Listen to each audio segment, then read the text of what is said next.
Hey there, you guys. Thank you so much for coming by Galadon Gaming. Hope you're having a fantastic day and you're ready for some Sparky action, starting out right away with Sparky on Sparky action.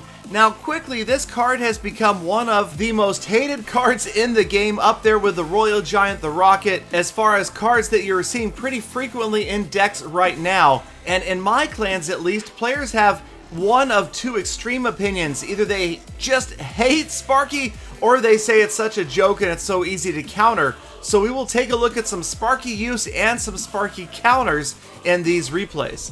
Apex from Full Attack is up first, and yes, he does have a Sparky in his deck, and he's facing Sparky. Now, there are some very obvious effective counters to stopping Sparky. Unfortunately, right here, this Sparky has gotten to Apex's tower. No stopping him now. Apex is going to go down 1-0 so early in this match. Things just don't look good. But take a look at Apex's opponent's deck. Giant, Royal Giant, Sparky, Three Musketeers, Barbarians, so elixir heavy, just an incredibly demanding deck. So many very high elixir count cards, and Apex does bring out the Inferno Tower. That will help preserve the king, but Apex again looks like he is in a big hole that he's got to dig himself out of.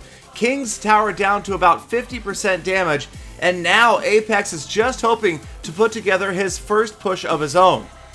So the miner is on his way. The giant is going to stall the miner, and Apex, I want to see what he's going to do here. I don't recall exactly how this went down when he first shared it in the clan chat. Alright, he's got the wizard in behind the giant, and those guys moving in on the tower slowly but surely. Here come the Three Musketeers from the other side. A big problem until Apex drops the fireball, and now between the fireball and the splash damage from that wizard, Apex is not only able to take care of the Three Musketeers, but just about finishes that tower as well. So the Three Musketeers doing very little to stop that push, and with just one wizard and one giant, Apex has nearly evened the score.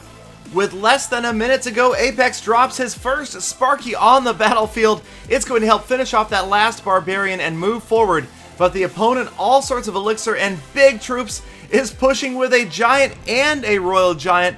But here, Apex's Sparky surprisingly effective on defense. He tries to pop in the miner to get to Sparky, but his opponent is so focused on the push, he loses the Crown Tower. Apex evening the score with 30 seconds remaining.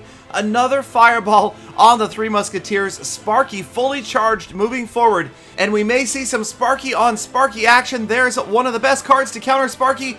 The guards definitely work well because that first blast only blasts the shield off, and there you can see the Sparky has gone down. Apex's Sparky on the King's Tower, and that is going to end it right there. He amasses troops on the King's Tower, ends the battle, and takes it 3-1, overcoming a huge deficit and marching his Sparky all the way to the opponent's king.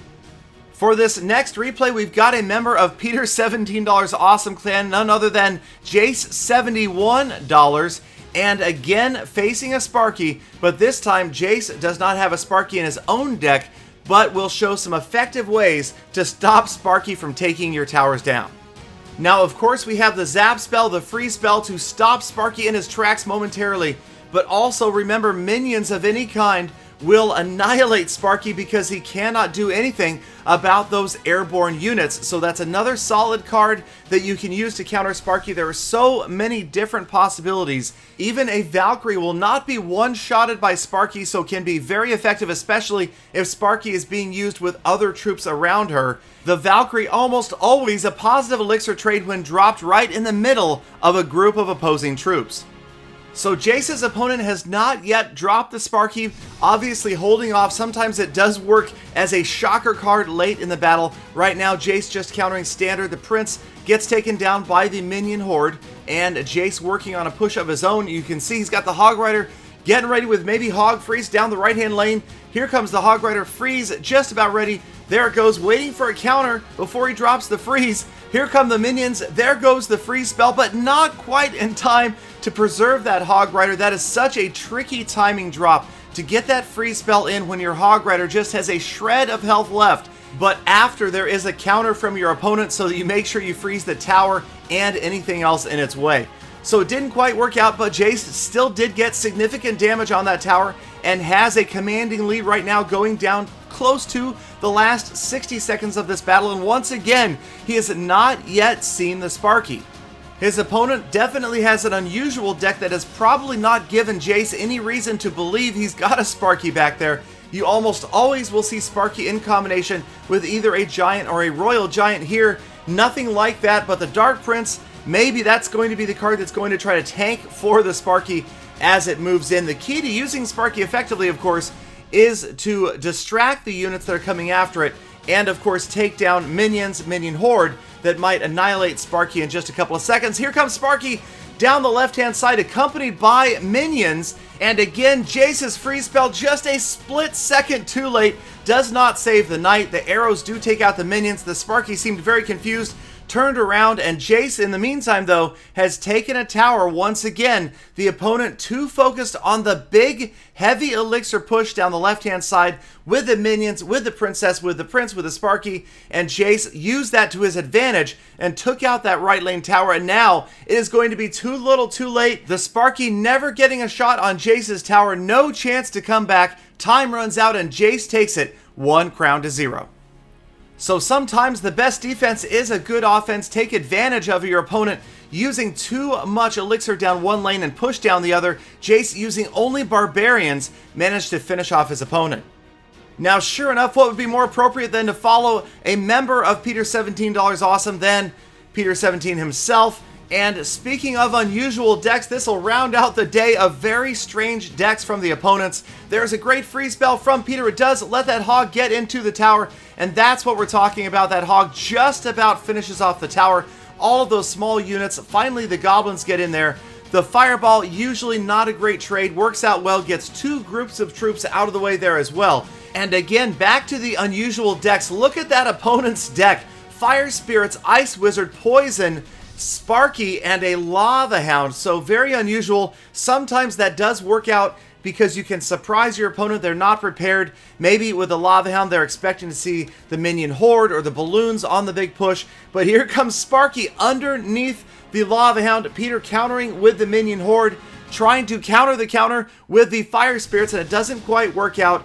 Only the Lava Pups are able to get any damage on that tower before that push is wiped out. There's a poison spell, and that is definitely not a positive elixir trade. It is one way to take down a princess, but at 4 elixir, far from the cheapest way to do it. I always encourage players to try to grab 2 or 3 things at once if they are going to drop that poison spell. So Peter with the early hog push advantage. Again, the Hog Rider gets in, and this is going to give Peter the 1 crown lead with about 90 seconds remaining. And again, maybe the Lava Hound tanking for that Sparky, not the greatest idea. Sparky obviously very demanding on elixir, so in combination with the Lava Hound costing a total of 13 elixir, almost makes it impossible to counter what is likely going to be a bunch of small units trying to take the Sparky and the Lava Hound down. The Fire Spirits, I can see what his opponent is thinking here.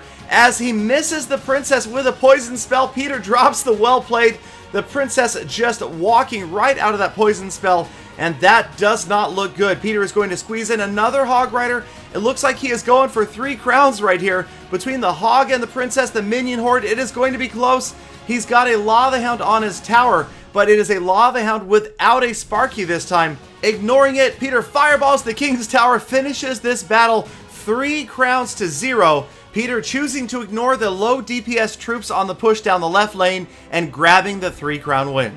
So that is going to wrap up this Sparky episode, but let me know. I'll be doing a future top 5 ways to counter Sparky. Share your strategies down in the comments. Maybe you will get a shout out in that video. Thank you again for watching. Hit that thumbs up button, subscribe for daily Clash content, and I hope to see you all back here again tomorrow for more full attacks.